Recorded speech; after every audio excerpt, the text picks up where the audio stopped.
there's just so much. You're listening to a Mamma Mia podcast. Mamma Mia acknowledges the traditional owners of land and waters this podcast was recorded on. In November 2002, at the age of 72, a man named Clifford Palmer died a beloved husband of 22 years and stepfather of 7. Known as Poppy Cliff to his brood, his gravestone reads, "Devoted to and sadly missed by children and grandchildren." By his family's account, he was a hard-working, gentle and devout man, described as jovial, outdoorsy, and adamant about keeping his kids on the right side of the law. What they didn't know is that he had a secret. A whole other life he lived before them. A whole other family who he murdered. His crimes were so sinister, he was described by the detective who arrested him as the most hateful man he ever knew. And yet he was allowed to start again. Allowed to shed the title of Australia's worst family mass murderer to reinvent himself. A title he still holds to this day.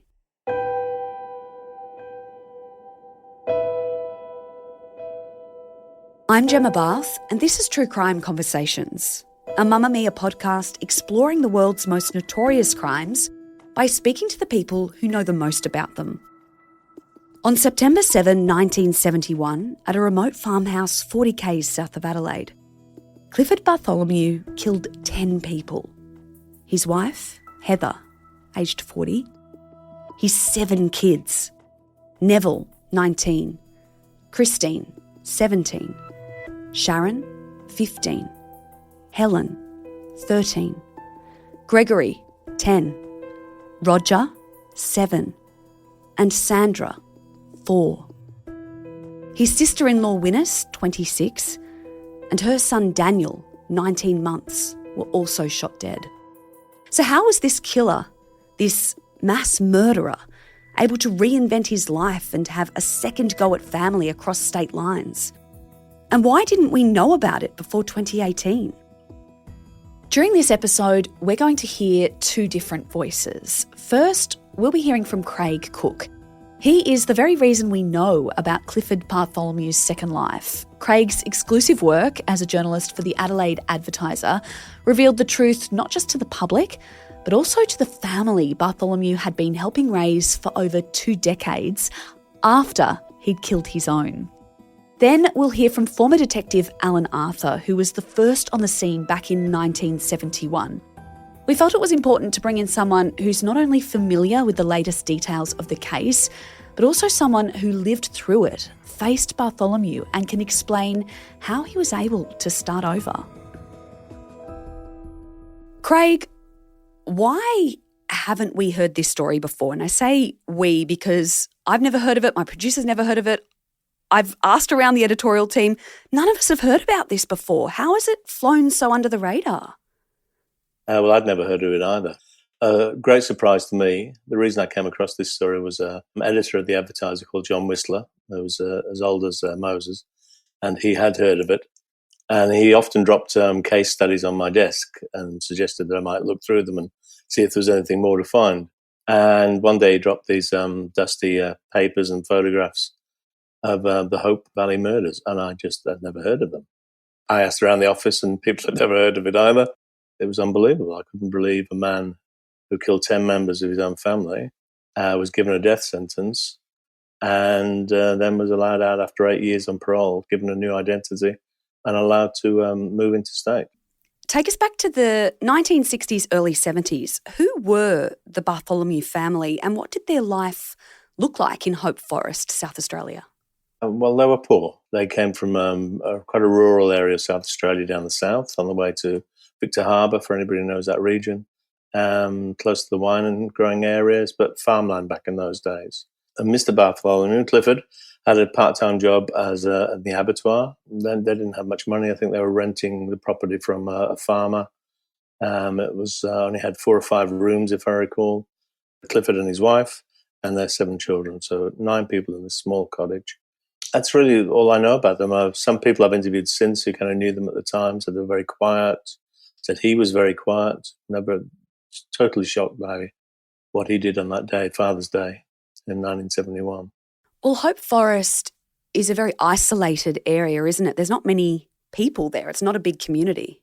No, very small. Everybody would know each other. But it's not a million miles from, it's not up north in South Australia where you could be, 100 miles from anybody. Yeah, Strathalden's not too far away. But yes, isolated for sure. And everybody would know everybody. There'd be one pub, everybody congregate there, that kind of thing. Do we know what state Clifford and Heather's marriage was in by late 1971, just to help set the scene? Well, it wasn't in a good place. Basically, she'd asked him to leave. The story was that he suspected she was having an affair with a 22-year-old Vietnam vet who'd come to stay at their place and help them out. Basically, he'd become a lodger at their house and was helping around the farm and doing different jobs. And Clifford suspected that his wife was having an affair with him. There's no evidence of it in particular, that there was any kind of sexual relationship. There was definitely a friendship. She went to Sydney with this person, but absolutely no evidence that there was any full-blown affair. But he started acting quite weirdly, Clifford, and she asked him to leave.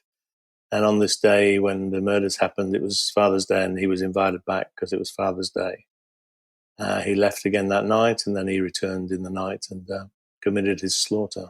So the suggestion is he may have been under pressure and he may have been depressed, of course, and he was obviously filled with rage and jealousy, but still an extraordinary action to take.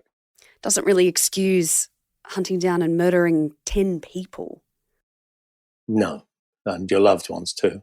So there were 7 kids, Heather. Yep. And then there were 2 other family members staying there that night that were also killed. Yep. Winnis was Heather's sister, and she had a young baby, or 18-month-old child. They'd come down because it was Father's Day, I think. And then there was another child who'd come down too, or a couple of children of Winnis's, including Nolene, who was an 8-year-old child. But her brother, our elder brother, decided he'd take her back to Adelaide because he didn't like the atmosphere in the house. That was what he'd said. He felt like something bad was going to happen, and he was quite right. So that's the only reason that Nolene survived, was because her brother took her back to Adelaide and stayed with relatives. How did this shooting unfold? Did it start with Heather and then he just systematically went through rooms? Were they asleep? Were they awake? It was the middle of the night, and he went there with the intention of killing Heather. That's what he said. He made full statements. There's documented evidence of his state of mind and what he did and the order he did it. It's incredibly graphic and very disturbing. Mm. He got a mallet from the garage, and he intended to stun Heather and take her to the garage and shoot her there so that nobody woke up. Once he hit her with a hammer and she woke up, all hell broke loose. Mm. And yeah, I just can't imagine the scene after that. There's some terrible imagery around it all, and some graphic details about his daughter begging him not to kill her. That was his eldest daughter, and he loved her the best, he said in his statement. But he shot her, and then he did systematically go around the house hitting people on the head with hammers and then shooting them. Unimaginable. I think some of the family members tried to stop him. One of his sons definitely tried to stop him. There was fights, but they couldn't overpower him. Well, he was quite forthcoming in his police interviews, wasn't he, about his why and his state of mind. Do you remember some of the things he said? You mentioned that he only meant to kill his wife, but I've seen it also said that he realised once he killed one of the children, he couldn't leave any of them alive in his sick mind. Because he loved them too much, that's what he said. Because he loved them too much. Yeah, that was his statement about why he then had to systematically kill all the children.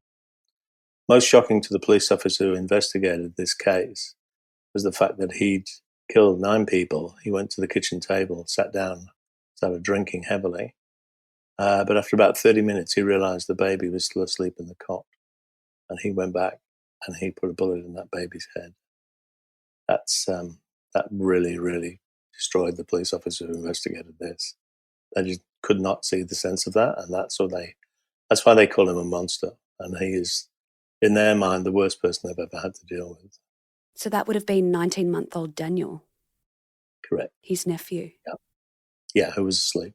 The man that Clifford thought his wife was having an affair with, he was called Mr. X in the trial. He was. And you tracked him down. Mm-hmm. Could he tell you anything about that time, or was there a reason you decided not to name him? There's not even any evidence she did have an affair, but that was his argument. I've got a couple of things to say about Mr. X, actually, which we could include. So I found Mr. X, but I chose not to put him on the record. And the one thing that was of interest was there was a medical report that he'd been shot in the groin in Vietnam, and he didn't have any function. So it wouldn't have been a sexual relationship, even if he was having an affair with his wife. He didn't have the capacity to perform sexually. So I spoke to a third party. I knew his name, and I knew where he is, and I spoke to a relative of his. And I gave them several opportunities to talk to me. And in the end, he chose not to. And I couldn't see any reason to pursue it any further, to be honest. I just didn't think he was going to add any more. And he was a 22-year-old kid, and he didn't know anything. I think he'd said at the time that he didn't have an affair with Heather. He said it was a friendship. And the night this happened, Clifford had been told by his wife, Heather told him that they were moving out of the farmhouse and they were going to move back into the city, basically, or into the Port Adelaide area. And that's where Mr. X was from. And this was something else that had set Bartholomew off. He believed that this Mr. X was now going to become the father to his children. This is what he strangely put together, that his family was leaving, not only leaving him, but leaving the area and going to set up house with Mr. X. But you couldn't find proof that that was what was going to happen? No proof at all. But no, nobody else confirmed it. But that's I wouldn't have surprised that Heather was trying to get out of the situation. Her marriage had already broken down. Some of the interesting or horrific things in his police interviews that he did say was, he tried to excuse it by saying he had 5 months of mental torture thinking that his wife was having this affair.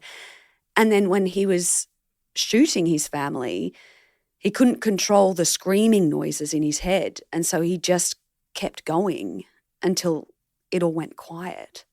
There's just something so chilling about hearing this man being able to articulate so clearly what he was doing. His thought processes and what so he's feeling the screaming, and the only thing that's going to stop the screaming is to keep killing people, apparently.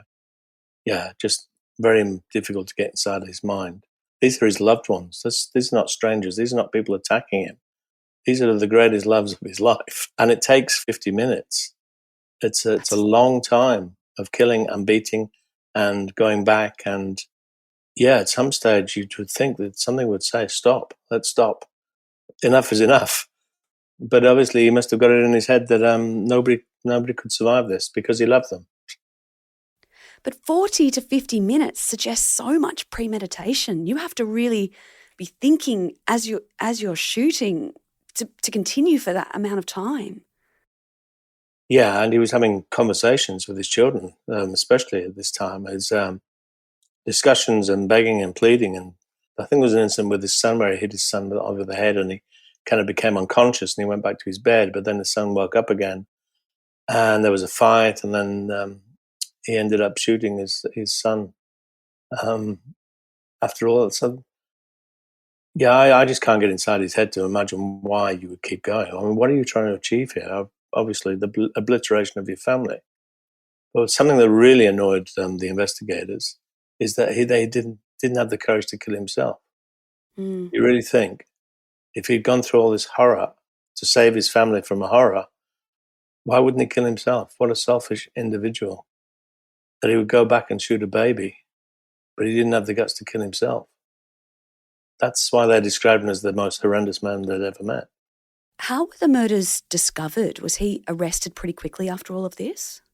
He found his mother about 4 or 5 o'clock in the morning. He wasn't living too far away, and she said, call the police. So he did. It was the Monday morning after Father's Day, appalling weather, middle of winter. And yes, one police officer managed to find his way down there and found the scene. Bartholomew was still there in the kitchen. And then obviously he reported it in, and quickly escalated to senior police officers getting involved and heading down there. After the break, I asked Craig about what it was like interviewing Alan Arthur, the detective who arrested Clifford Bartholomew.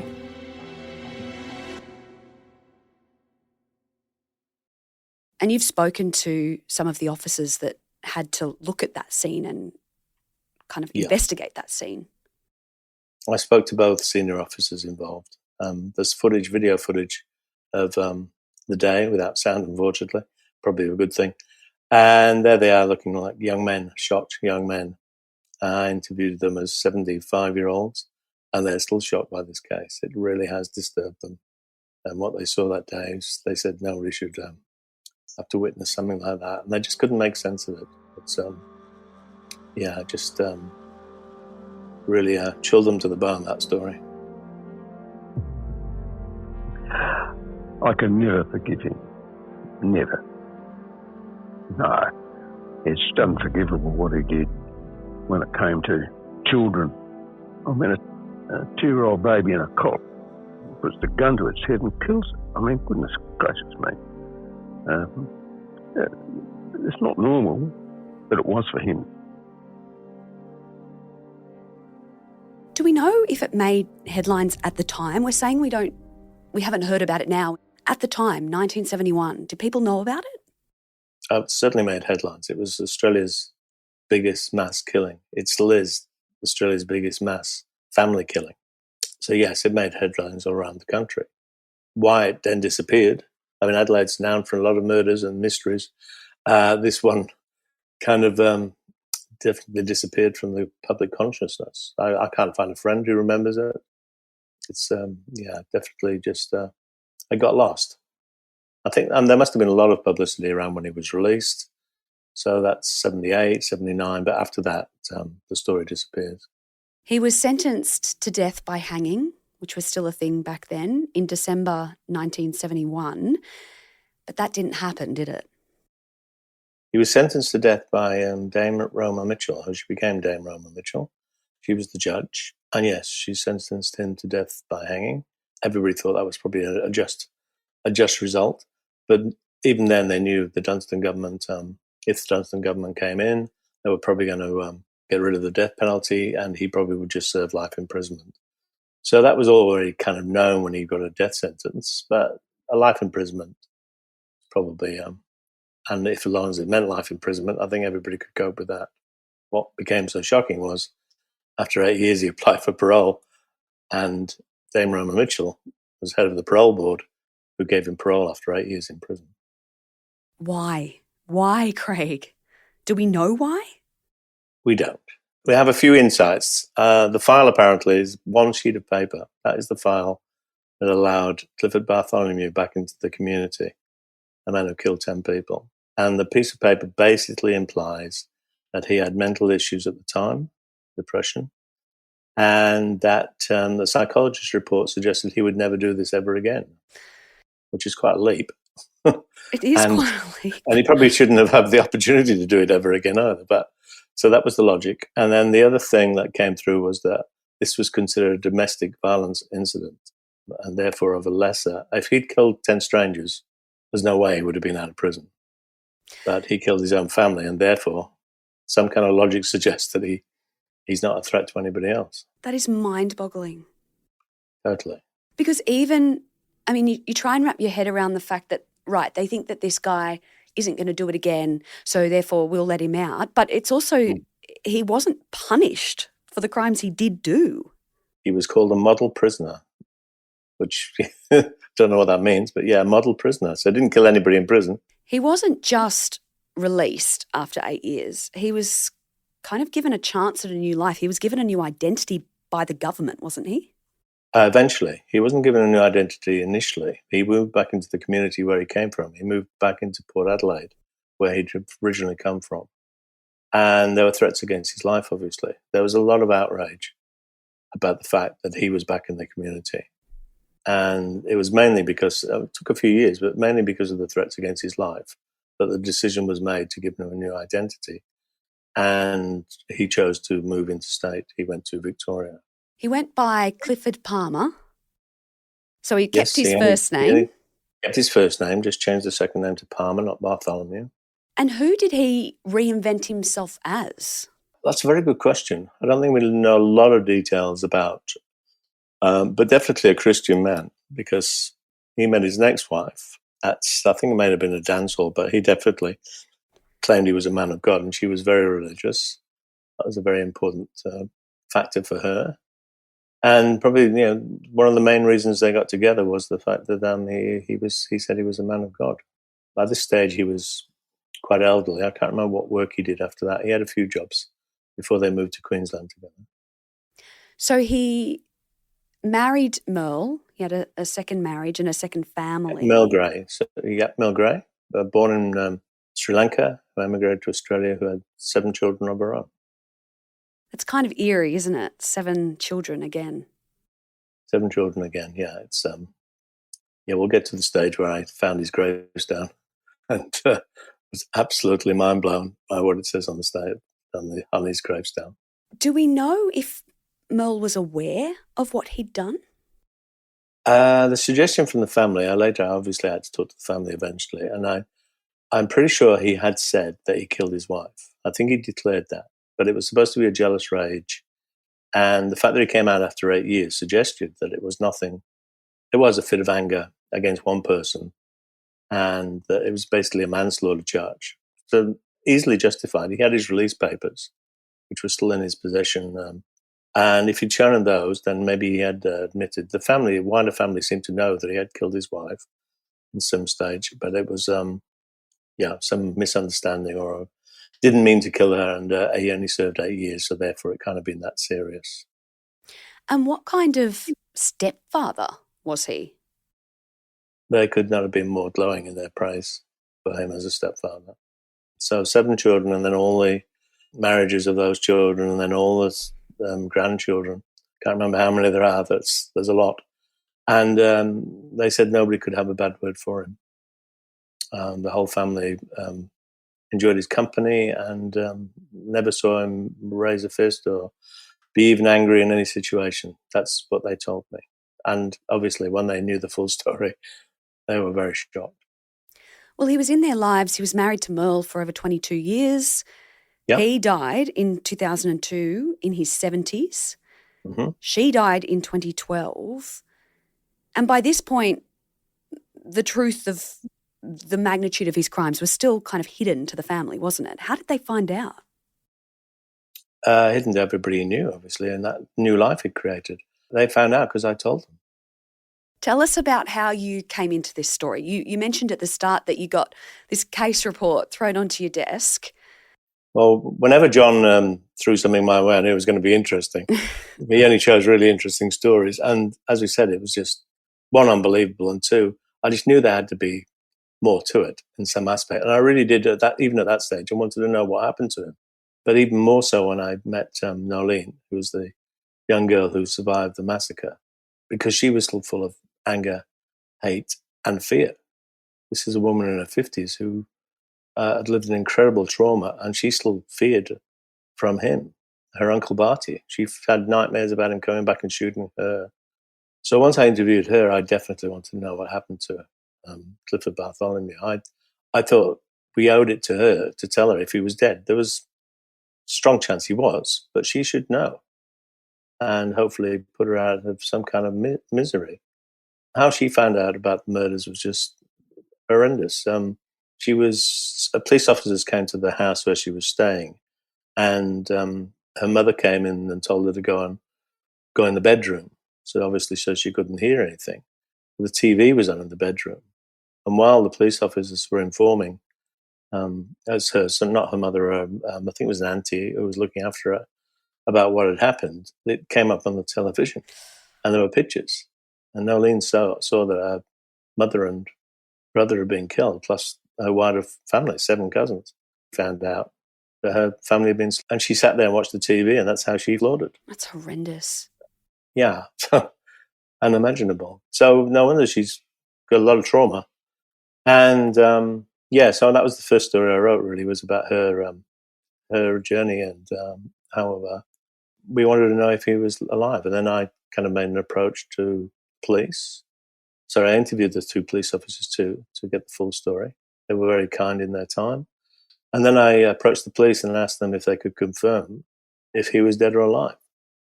It took a couple of emails, and then I got a very surprising email back that confirmed he was dead, but also told me his surname, which I was not expecting. So with that, then I started looking for him, and I found him. Well, you found Um, his Found his grave. you found his That's tombstone, and that's how I knew. And I by the dates, I just worked out it had to be him. And what was on the tombstone was greatest love from your children and grandchildren. Just the man who killed his first family. What did you think when you first saw that? Just one of the most surprising things I've ever seen, I think. Just you can't... I mean, at this stage, I didn't know there was 7 children and all these grandchildren. So I just couldn't understand it. I thought, how did that happen? Well, maybe it's not him. Because here's the loving children and grandchildren giving their grandpapa a lovely send-off. Yes. And then when I told Norleen, of course, that's far worse. That was she couldn't believe he'd got another family and lived happily. I mean, even if he hadn't caused any more chaos, he didn't deserve that. That was her opinion. He didn't deserve another life and another family. So how did you track down the second family, all the kids and the relatives, and how did you have these conversations with them about his true identity? I tracked them down the same way I found Norleen, probably, which is social media. So people have got a presence on social media. So you just slow putting 2 and 2 together eventually. I worked out where he was from, where Clifford must have been living, and then worked out, I had Mill's name by that stage. So eventually I worked out who he was, where he was, and where he lived. I mean, we were ready to publish, and you have to give the respect to that family and tell them that what are we publishing and warn them. Yeah, they're in Queensland. Maybe it wouldn't have even reached them. It'd been published in Adelaide, maybe not. But they deserve the respect to know what was being published and what was being said about their grandfather and stepfather. Very difficult. I thought the family handled things magnificently. They had a family conference. They told everybody of an adult age about what was going to be said and that it was probably true. In fact, it was true. They'd researched it all themselves, and they dealt with it very well. Terrible shock to them all. They just couldn't get their head around it. One of the family members that you ended up quoting in your stories kind of said he was glad he was dead by then. Yeah, it would have been obviously far worse if he'd been alive. Yeah, just an impossible situation if he'd been alive. So thankfully it had all happened after Clifford had passed on. I want to talk a bit more about Nolene, because she seems like, a bit like the forgotten victim in this story. How has the crime shaped her life? Very hard to judge, but having interviewed her, I know it was the most traumatic incident of her life. And she's lived in fear, basically. She had some people might think it's not realistic that he'd ever come back and kill her, but she believed that was a possibility. That he was mad enough to kill 10 people. Why wasn't he mad enough to come and find her and kill her? And she had children as well by the stage. She had a few children of her own. And I think she suffered what all of us suffered, which is how could he have been let out? And how could he have been given a chance at a second life? She really struggled that he wouldn't face punishment for wrecking her life and 10 other lives. I mean, and dozens of other lives potentially. And there's a whole population that he killed that night. It wasn't just 10 people, it was a futures. So they all got married, they all had children. There's a continuation there that he obliterated. And those kind of things, yes, she really struggled with. She wanted him, I mean, she was very frank about how she wanted him to die and he should die in pain, because she felt pain. And she wanted him to have had a miserable life, and then she found out he'd had an incredibly wonderful life for the last 20 years of his life. Is there an argument, to the very least, that she should have been told that he was dead? Absolutely. I tried to get something happening at the time around this case that victims should be informed. this is an extraordinary case, but there are other incidences where victims do not know what happened to the perpetrator. I mean, other people have had new identities and disappeared. And I think you should be told if somebody in that circumstances has died. I think it would make a difference rather than people wondering what's going on and if they're coming back. And yeah, I think that's the least the police could do in those circumstances. Did you contact the South Australian Parole Board and kind of ask them retrospectively, why did this happen? Could this happen again? Were they able to give you any answers? The South Australian Parole Board, the head is Frances Nelson QC. She's been head for 33 years. She's a great friend of Roma Mitchell's. And she's a little bit mystified too, but then she said that they didn't have the full story back in 1979, and that these days there would be far more evidence, far more interviews and psychological profiling. She believes the parole board today would have a lot more information to be basing her judgment on. She can't say whether they'd make the same decision or not, but I'm thinking probably not. But who knows? But yeah, it's a surprise. Which I guess is reassuring, but what worries me is how many other Cliffords are out there from the 60s, 70s, 80s that perhaps got new identities that we don't know about. Do you think that that's a common occurrence, or am I kind of catastrophizing it a bit? No, I definitely think it was a common occurrence back in the 60s, 70s, 80s. Maybe it still happens. Probably happens in cases less horrific and less high profile than this was at the time, despite the fact that it disappeared from public view. But yeah, there must be a lot of people who get new identities. When you look back at your career and all the stories you've covered, how does this one compare? Covered a lot of stories, a lot of amazing stories. This is probably the most surprising, and the fact, this would have to be the most surprising, to actually track him down. I remember I was thinking, well, we're never going to find him. And then, thanks to the police, I'd like to think somebody in the police office did the right thing and gave me his name. Maybe it was an accident, but maybe not. And just from that point of view, are we ever going to find him again? I mean, I think we all knew he was dead, but then to actually find him and to find out what had happened for those 20-odd years of his life, definitely the most surprising outcome. It's been quite a few years since you kind of broke the news to his second family. Have you heard anything from them since, and how they've fared since learning this? Nothing, no. I wouldn't expect to. I hope they've fared very well. I hope they coped and they put it behind them, because what else can they do? I mean, they had absolutely no knowledge. I don't imagine Merle had full knowledge of what had happened.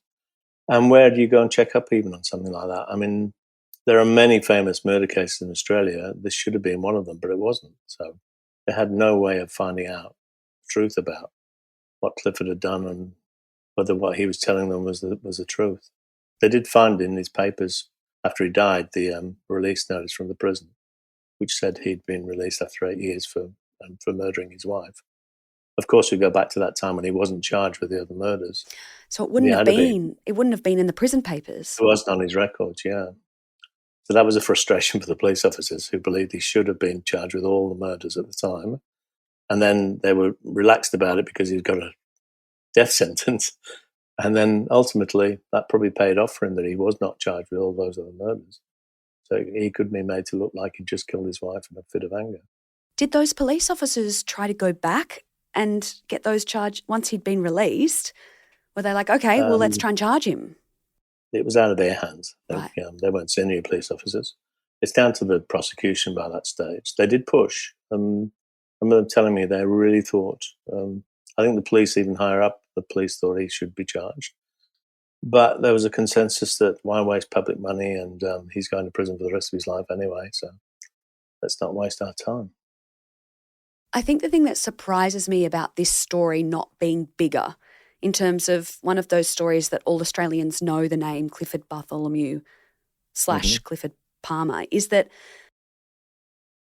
in the media, to have a good story, you need vision, you need photos, you need colour. And this had everything. We've got the photos of the victims. We've got photos of him. Exactly. There is footage of the day that they found the bodies. There's the body of Winnis laying out in the open in the rain with a cover over her. It's just to see that footage is just horrendous. You're there, and you know how those police officers are feeling. You can see the look on their faces that they've just been inside that house, and they've never seen anything like it, and they never want to see anything like it again. Yeah, we've got all that. It's not like we're missing much. We've got a full confession. There's no mystery about what happened in what order on that day. So yes, that's another baffling reason for why this is not in the public consciousness. And you can't really, through your travels, explain why? No, I've got no understanding why we're missing. The only thing I can think of is that it was a family affair. Somebody said that to me once. This was a family affair, a personal episode, and therefore it's not of particular interest. If you've been hunting and killed 10 people out in the forest, as other people have done, maybe his name would be more famous. But killing them in his own farmhouse was obviously not the same impact. A lot of people said he was a good bloke. I remember doing that. A lot of people who lived in the area at the time were involved in racing, and I used to cover racing. And that's when I got back there. Oh, he was a good bloke. Yeah, he just had a mad moment. You're listening to True Crime Conversations with me, Gemma Barth.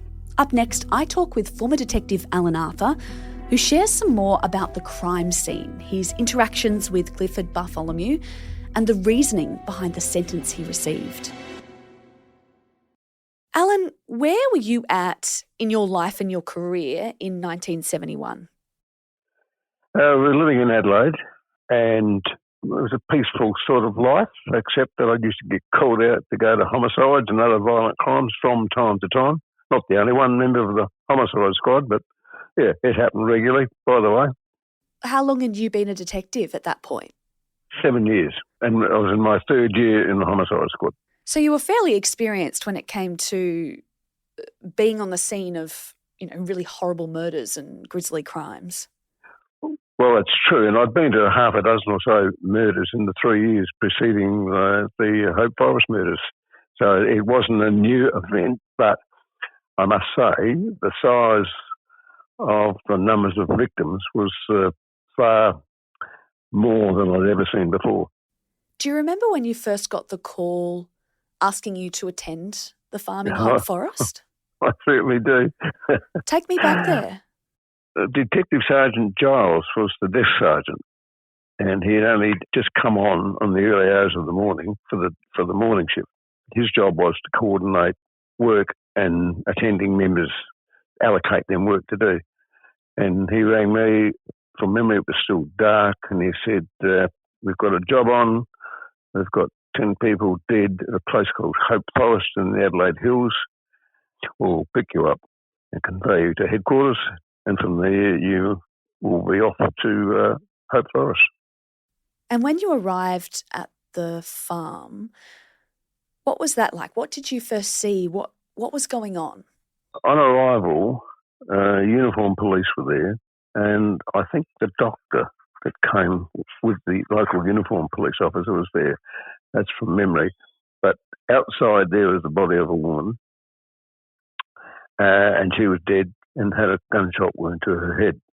Then walked inside, and it was just a short distance inside the back door to where the kitchen was located, and sitting at the kitchen having what I remember was a beer was Clifford Cecil Bartholomew, the owner of the house, or the renter of the house, and the relative of the woman lying dead outside. As I came into the kitchen, I just introduced myself and told him I'd be talking to him shortly. He continued with his glass of beer. A uniformed police officer was standing not too far away, keeping a very close eye on him. And so I then inspected the crime scene and found bodies scattered throughout the house. There were 9 bodies inside, including the passageway. His wife was lying on her back in the main bedroom with a gunshot wound to the head. They all had gunshot wounds to the head, and including a 2-year-old baby in a cot, which was related to the woman lying outside. That would have been Winnis that was outside. That's right. What kind of state was Clifford in? Was he distressed? Did he say anything to you? When I spoke to him, he spoke pleasantly, so to speak. He didn't show any signs of distraught. Cool, calm and collected was the only way I can describe him, having just killed 10 people, which surprised me to a point. But once I got to know him during my questioning of him, it was easy to understand that he just was able to do things and not get too flushed about it. Why do you say that? Why was he that kind of personality? I don't know what was behind his personality, but he was a slaughterman by occupation. And, that it sort of fits in with what he did at the house, by the way. Yeah. But he seemed cool and collected. He was never flustered, not during the entire interview with him, where he made full admissions, clear admissions about what he did, the execution of his whole family and extended family members. He was just a very cool customer and didn't try to hide anything. You've described him as being the most hateful man you knew. Do you stand by that? I can never forgive him. Never. No. It's unforgivable what he did when it came to children. A 2-year-old baby in a cot puts the gun to its head and kills it. Goodness gracious me. It's not normal, but it was for him. You were the one that actually arrested him at the scene, weren't you? I am. How did the crime scene, seeing what he had done to those children, to his wife, to his sister-in-law, how did it affect you, seeing all of that? Well, I'm looking at all the photographs now. Are you? And, it's just a despicable situation. You've got the wife lying on her back in the main bedroom, shot in the head. Got a 4-year-old girl in the bed alongside her and shot in the head. They're all gunshot wounds to the head. You've got in the hallway 2 teenage girls who woke up to the commotion and he gunned them down, all shot in the head. A boy also woke up. He's lying in the passage with gunshot wound to the head. You've got the young baby in the cot and another young boy in a bed alongside the cot, all shot in the head. And the 19-year-old son, he woke and tried to intervene, but was bludgeoned with a mallet. And some of the other victims were belted with a mallet as well. But the 19-year-old son, having been belted with a mallet, went back to his bed. And, of course, he too was then shot in the head, as they all were. And Winnis, she was shot outside. Did he suggest that she was trying to run? Absolutely. It was clear that she had tried to get out of the house. He pursued her with the mallet and bashed her in the head till she was apparently unconscious or certainly stunned, very stunned. And then he went back, got his rifle and shot her in the head. It's just shocking to hear, isn't it? The details of what he did. Well, it is. I have one wish for his soul, that he rots in hell. Mm. I can see why. I have no sympathy for this man whatsoever. Never. It's now 54 years since these murders occurred. I can tell you now they're still quite fresh in my mind, and they will persist until I pass away, I suppose.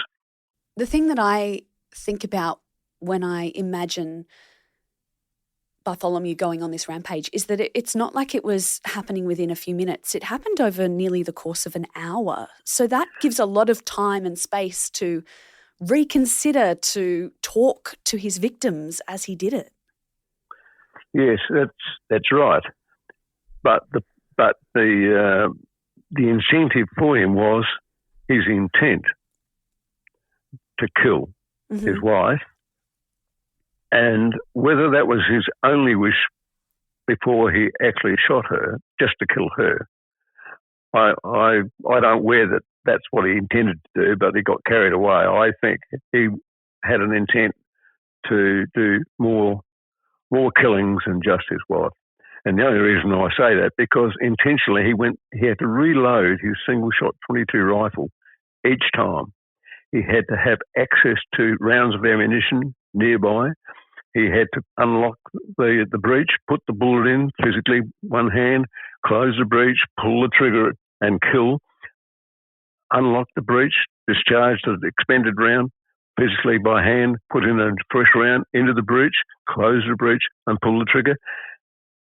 He had to do that 10 times. There's just nothing happened automatically. When he was initially charged or went to trial, he was only tried for the murder of his wife, not the rest of the children. How did you feel about that? Well, that was my instigation. I charged him with it. Was it? It was. There's a couple of reasons for it. One reason is that there is ample evidence of intent to kill his wife. Ample evidence. There was ample evidence to show that he went on to actively kill his family, but to have previous intent, there might have been some doubt that these are just sort of reactionary activities that took place following the intentional killing. So I only charged him with the one that we had the most evidence about, because irrespective of whether you charged him with 10, he's only going to serve the same time in jail. And so that was the one that the proof was in abundance, whereas the others, there might have been excuses for rage and mental problems and so forth. And he was admitting freely to wanting to murder his wife. And did you think it wasn't worth the risk of trying to go for the other 9 charges? Well, the fact of life is the courts took into account those matters. You didn't necessarily have to charge him with 10 murders. The circumstances of him committing the murder upon his wife included all the acts that he did to kill the others as well. So there wasn't necessary for him to be charged with 10 counts of murder, although some people within the police thought I should have charged him with more, but I wanted to make sure I got him convicted of murder where the evidence was most pronounced, that the intent was clear, whereas he might have used the defence of emotions and, exaggerated behaviour and lack of intent, whereas with the killing of his wife, it was just total intent. As much as I know of the justice system nowadays, if he was to be charged now with all 10 murders, it would be a different story to back then. He would get more time now. I don't know whether he would. Really? I don't know. I'm not quite sure that's so. With the parole system the way it is these days, what I read in the paper, there are people who walk away after a very short time having committed some pretty atrocious crimes. I mean, he was sentenced to death. Yeah. And that in itself was a big deal in those days, although governments were commuting death sentence to life imprisonment. But when the sentence came out, I can tell you now that the atmosphere in the court was pretty high, When the judge reads out a death sentence, it was really something. When the government came in and decided to overturn and abolish the death penalty in Australia, did you ever think that could mean that he would be released? Was that a fear of yours?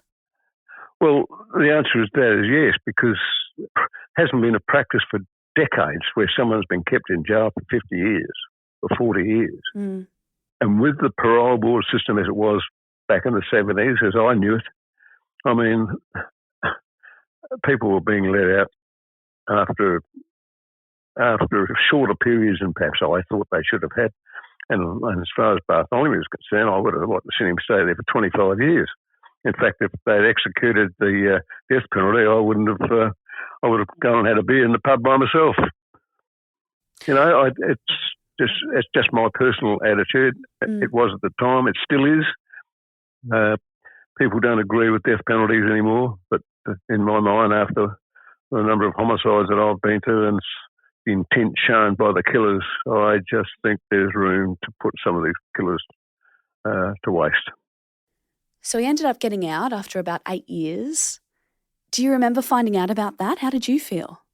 I can't really tell you in words because it would be rude. Yeah. Yeah. No, it's... I got a call from him when he spent 8 years in jail.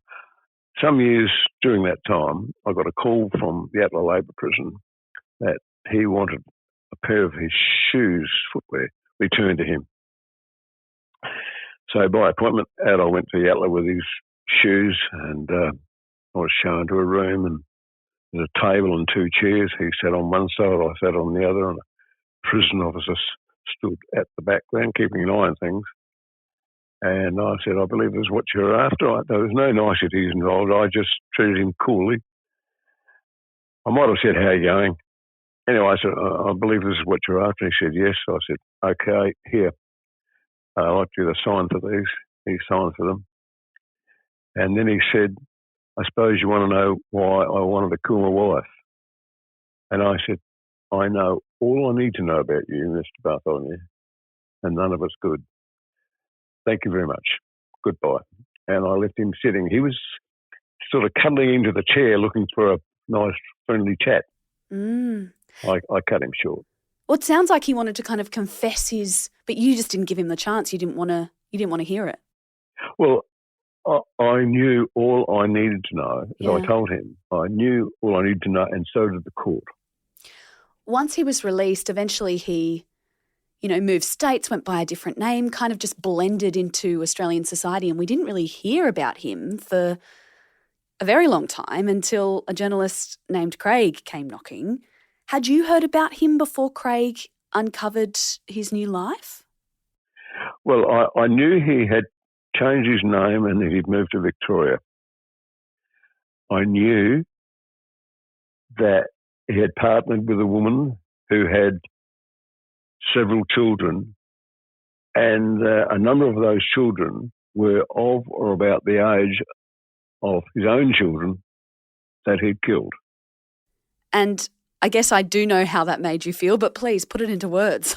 Knowing that he had a second chance at life with 7 kids as well, the same amount that he murdered. Look, hate's a terrible word. It's a terrible experience. I won't admit to hating him, but what I do wish is that the courts took a stronger approach to his future, whether they left him in jail for 30 years or if they'd carried out the death penalty. Either way, it would have been better than what the outcome was, as far as I'm concerned. Justice wasn't done properly. Craig mentioned that those crime scene photos that you said you've got in front of you, you can't bear to get rid of them. Why is that? No, I can't. I've got them on my lap at the moment. I've had a look at them this morning. I've got to admit, I've got most of the investigations that I was involved in. There's about 71 homicides. I have retained a library of photographs. At my age, at 85 coming up, I've got to think what I'm going to do with them. I can't leave them lying around. For some poor soul to find. I think the Police Historical Society might be the place for them to go, and then they can decide whether they want to shred them, burn them, or hang on to them. But they are of historical value if you've got a crime scene mine like mine, Alan, why don't you think more Australians know about these murders, about Bartholomew? He seems to have kind of slipped through the cracks in terms of, we all know who Ivan Milat is, we all know all these murderers through time, but I don't think many people know Clifford Bartholomew's name or Clifford Palmer. No, it's come up over the years, what is it? It's 54 years since the murder. It's come up. I've been contacted a few times over the years. Mm. But, I mean, you've got to compare this with the other murders that have occurred in South Australia, which are horrendous as well, and in the state, and they compete with stories from overseas. But I think people should be reminded from time to time about what can happen in our state, in our cities, country towns, and to be mindful of people with whom you communicate with. Craig, we've heard from former Detective Alan Arthur, but to close, I'd like to ask you, do you think that someone could reinvent themselves to this extent today? Say they committed a crime, they're given a new identity. Could they get away with it in 2025? Not if they committed a crime like this. Absolutely not. That's the difference. Yes, if you committed even a small murder that's not that publicised, maybe you could reinvent yourself, become a different person, and there's no real trace of what you've done. But the murder of this magnitude, no way. The publicity would be enormous today. You'd wherever you went, you'd be found. You'd have to leave the country, I think. I would argue that even if you committed murder and it wasn't overly publicised, we now have access to the databases, the criminal databases, the court databases, so we can Google people's names. We can find things out on social media that we couldn't back then. Quite true. Yeah, you had to go to a public library and search through dusty documents. If you're lucky to find anything back then, you had little hope. So yes, we have incredible access these days. I don't think it'd be possible.